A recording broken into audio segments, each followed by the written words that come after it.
Let me ask you something personal. Have you ever walked into a friend's home and felt it was lighter, calmer, more peaceful, while yours felt heavy, cluttered, or overwhelming? You might have wondered, how do they do it? Do they just have more energy? Do they have more money? Or some special gift? The truth is, they know declutter secrets. Quiet habits. Small changes. Subtle things they'll never say out loud, but that completely transform how their home feels. And here's the important part.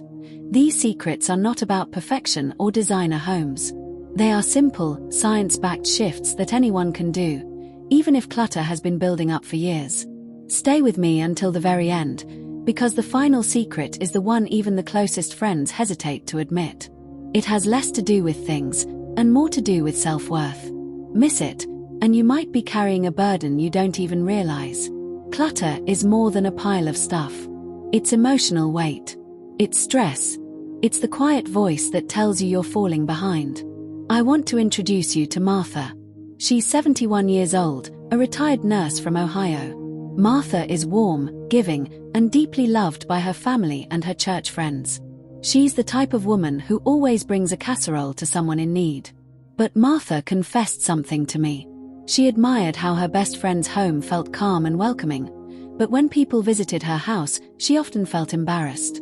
Even though both homes were the same size, hers always felt more crowded. That's when she realized her friend had quiet declutter habits, things she never openly shared.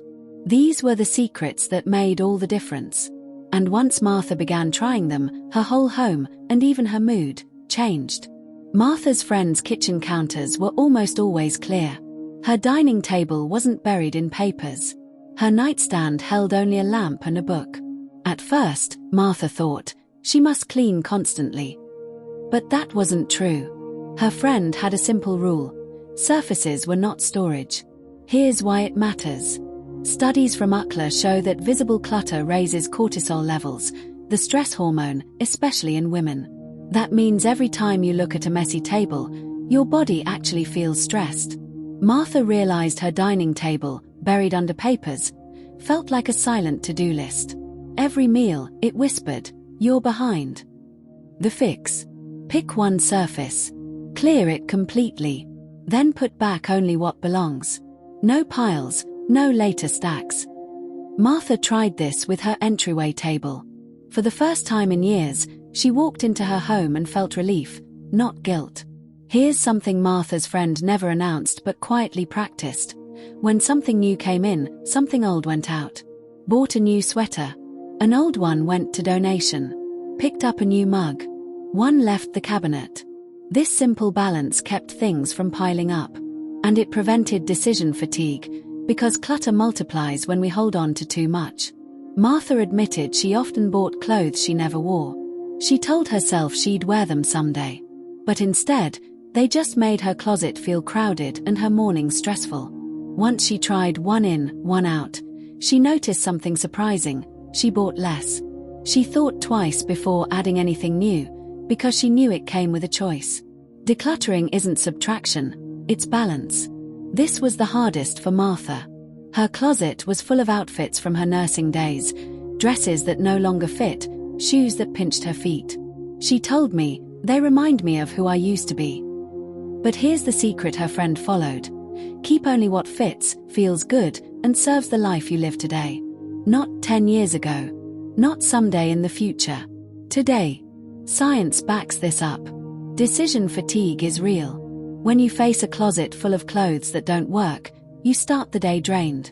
And for seniors, shoes that don't fit can even cause falls. Martha finally let go of what didn't serve her body now. She kept only clothes she loved to wear. Instead of feeling sad, she felt free. Her mornings became simpler. Her confidence returned. And she admitted, for the first time, I could see myself, not my past, when I opened my closet. Martha's friend had another quiet habit. Whenever she donated or threw something away, she paused for a moment. She said, "Thank you for serving me," and then let it go. At first, Martha laughed at this idea. But then she tried it, especially with her late husband's jackets. She cried as she touched each one, thanked it for the memories, and donated it. She said afterward, "I thought I'd feel guilt. But instead, I felt lighter." Experts call this the KonMari method, but really, it's an act of kindness toward yourself. You don't lose the memory when you let go. You carry the love, not the weight. That's the secret your friends don't tell you. Letting go isn't about the object, it's about releasing the burden. Martha noticed something small but powerful. Her friend always had one space ready for visitors, her living room corner, with a tidy chair and table. It wasn't the whole house, just one zone. This gave her confidence to welcome people anytime. Martha, on the other hand, often avoided hosting. She admitted, "I worried people would judge my clutter, so I stopped inviting them." But research shows seniors with strong social connections live longer and healthier lives. Clutter can silently block those connections by creating shame. Martha started clearing one guest zone. Suddenly, she looked forward to visits again. She felt proud, not embarrassed. This one no one names, but everyone feels. Clutter steals energy. Martha's friend kept her walkways clear. She never said it, but it was her way of protecting her independence. The CDC warns that clutter increases fall risks for seniors. Tripping over boxes, stacks, or rugs can lead to broken bones and hospital stays. Martha once tripped over a storage bin in her hallway. It scared her. That's when she realized clutter wasn't just messy, it was dangerous. By clearing her pathways, she said, "I feel safer in my own home. Like my house is finally on my side." This was the biggest revelation. Martha realized her friend seemed younger, not because of makeup or fashion, but because her home supported her. A calm environment gave her confidence. Psychology studies link clutter to higher anxiety and depression. But a clear home does the opposite, it builds peace and self-worth. Martha admitted, "I thought I was just messy. But really, my clutter was telling me lies about myself. Letting go gave me back my confidence." And that's the last secret.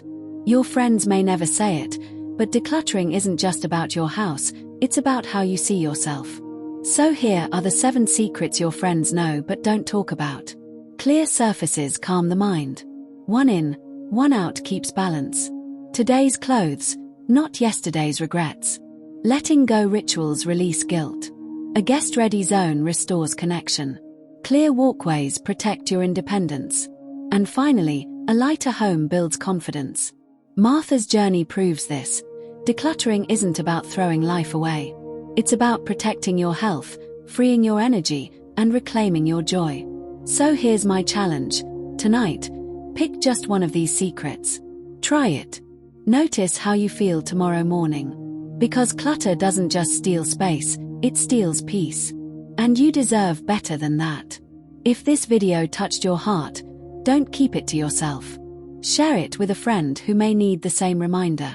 And subscribe for more gentle stories, strategies, and encouragement.